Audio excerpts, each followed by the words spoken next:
Hello students, आज का हमारा टॉपिक है नन्स आइंस्टीन रिलेशन और limitations of nuns Einstein relation. ये मोस्ट इंपॉर्टेंट क्वेश्चंस में से एक होता है और एमएससी के एग्जाम में लगभग 8 मार्क्स में आता ही आता है। ठीक है, साथ में इसकी लिमिटेशन भी पूछी जाएगी। एक या दो लिमिटेशन देख लेना बहुत है। तो हम हमारे डेरिवेशन की शुरुआत करते हैं। ये नन्स आइंस्टीन रिलेशन के नाम से भी आ सकता है और एक नाम से और भी आ सकता है। वो नाम क्या होगा कि relation between thermal conductivity and D के बीच में। ठीक है, डी क्या है? Diffusion coefficient. तो अब देखो डेरिवेशन की शुरुआत करते हैं। Here Einstein relation is related to equivalent conductivity. हमें पता है जो आइंस्टीन रिलेशन है वो रिलेटेड होता है इक्विवेलेंट कंडक्टिविटी के।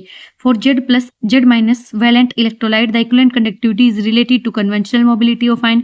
अब जेड प्लस और जेड माइनस इलेक्ट्रोलाइट के लिए क्या है? जो इक्विवेलेंट कंडक्टिविटी है ना वो रिलेटेड है कन्वेंशनल मोबिलिटी के। आपको क्या लिखना है कि आइंस्टीन रिलेशन तो इक्विवेलेंट है कंडक्टिविटी के, और जो ये जेड प्लस और जेड माइनस आयन के लिए जो इक्विवेलेंट कंडक्टिविटी है ना वो रिलेटेड है कन्वेंशनल मोबिलिटी के। इसके बाद हम डायरेक्ट ये रिलेशन यूज कर लेंगे कि लैम्डा इक्विवेलेंट होगा F into mu conventional plus mu conventional minus. ये क्या है? हमारे पास कन्वेंशनल मोबिलिटीज हैं आयन की, कटायन और अनायन की, और एफ क्या है? यहाँ पे फेराडेज कांस्टेंट है, इसे हम इक्वेशन 1 नाम दे देंगे।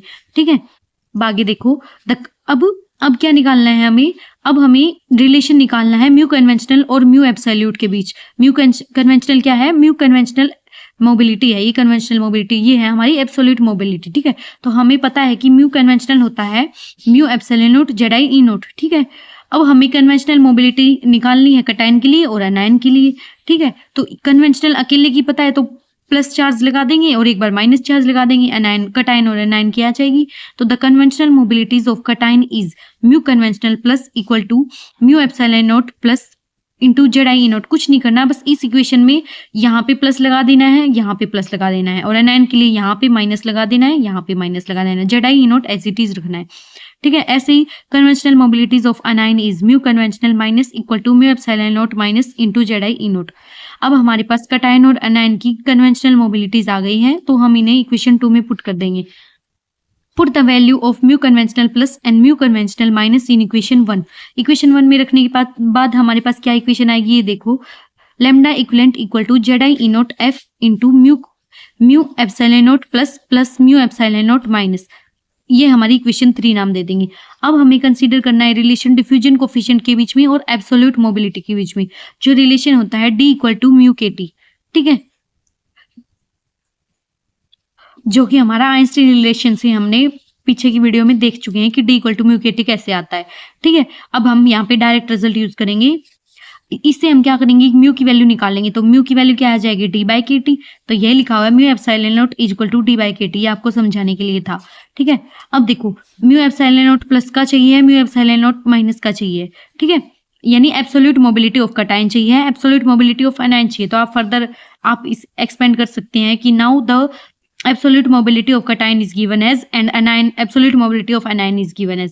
तो यहाँ पे प्लस चार्ज लगा देना है डी का के टी एज इट इज, तो ये कटायन का बन जाएगा, और माइनस चार्ज लगा देंगे दोनों साइड तो ये अनायन का बन जाएगा।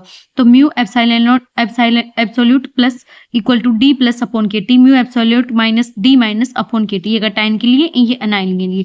ठीक है, अब देखो ये दोनों इक्वेशन को हम नाम दे देंगे इक्वेशन 4 और इसे इक्वेशन 3 में पुट कर देंगे। इन दोनों को इकट्ठा या नाम दे दो इक्वेशन 4, जिसे हम इक्वेशन 3 में पुट कर देंगे। पुट करने के बाद क्या आएगा हमारे पास? Lambda equivalent equal to Z I E naught F upon के टी। ये और यहाँ रखनी है सिंपली, तो क्या आ जाएगा? देखो D plus D minus common लेके डायरेक्ट रिजल्ट लिखा हुआ है, पहले आप इसमें वैल्यू रख देना कि यहाँ पे डी प्लस अपॉन के T plus D minus upon के टी। अब दोनों से 1 अपॉन के टी को बनाया जाएगा तो वो बाहर आ जाएगा, तो यही लिखा हुआ है Z I E naught F upon के T into D plus plus D minus. इसे हम बॉक्स में बंद कर देंगे, इसे इक्वेशन 5 नाम दे देंगे। यही जो इक्वेशन है उसे बोलते हैं नन्स आइंस्टीन रिलेशन। लेकिन ज्यादातर जो फर्दर एक्सपेंड करने के बाद इस रिलेशन को आएगा ना वो पूछा जाता है एग्जाम में, तो हम इसे आगे भी एक्सपेंड करेंगे एग्जाम में। ठीक है, तो अवोगाड्रो नंबर ऑफ पार्टिकल्स के लिए इक्वेशन 5 को है ना, उस इक्वेशन 5 के न्यूमरेटर और डिनोमिनेटर को एन से मल्टीप्लाई कर देंगे। न्यूमरेटर और डिनोमिनेटर को एन से कर देना, यानी यहाँ पे एन मल्टीप्लाई, यहाँ पे भी एन मल्टीप्लाई अपॉन में। ठीक है, तो यही किया हुआ है N A Z I E naught upon F upon N A K T. ये एन ए से मल्टीप्लाई कर रखा है न्यूमरेटर डिनोमिनेटर को, into D plus plus D minus. अब हमें पता है आर की वैल्यू क्या होती है? एन ए इंटू के। तो यहाँ पे हम एन ए इंटू के की जगह क्या लिख सकते हैं? आर। आर रखने के बाद हमारी लेमडा इक्विवेलेंट आ जाएगी जेड एफ का square upon R T into D plus plus D minus.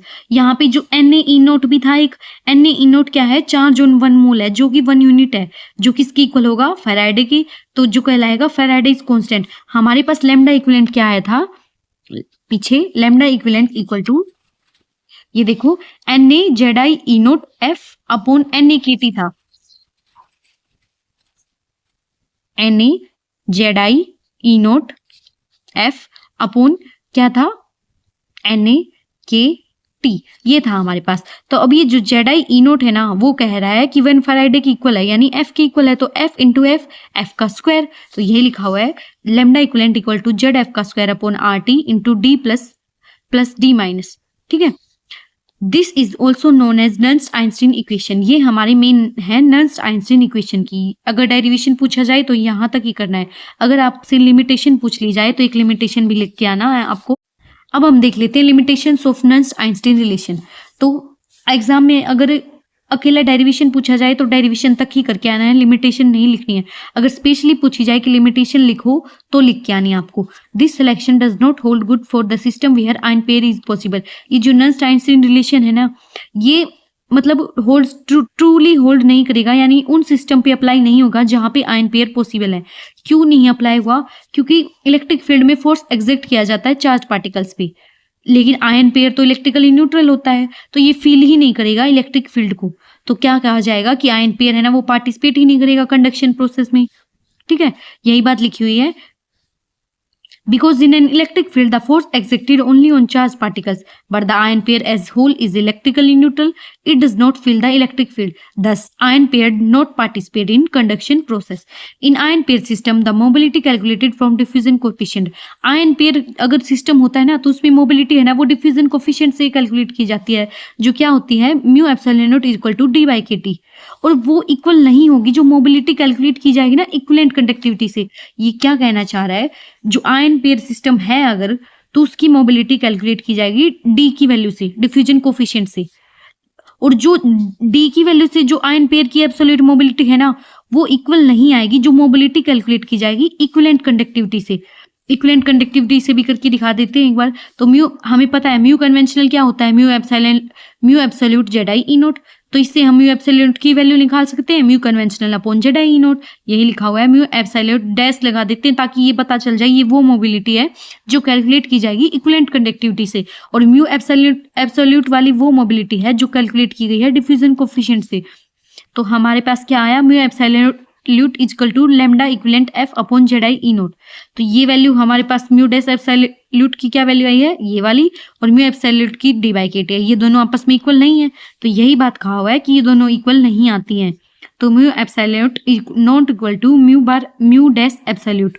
Therefore only the ions can take participate in the conduction process. ये क्या कहना चाह रहा है कि सिर्फ आयंस ही हैं जो टेक पार्टिसिपेट करेंगे कंडक्शन प्रोसेस में। ठीक है, एक और भी डेरिवेशन, एक और भी लिमिटेशन है, अगर आप लिखना चाहो तो लिख सकते हो, बाकी कोई जरूरी नहीं है, एक काफी है लिमिटेशन, बाकी आप ये भी देखना चाहो तो देख लेना। इस टॉपिक में इतना ही है, अब आप स्क्रीनशॉट ले सकते हैं।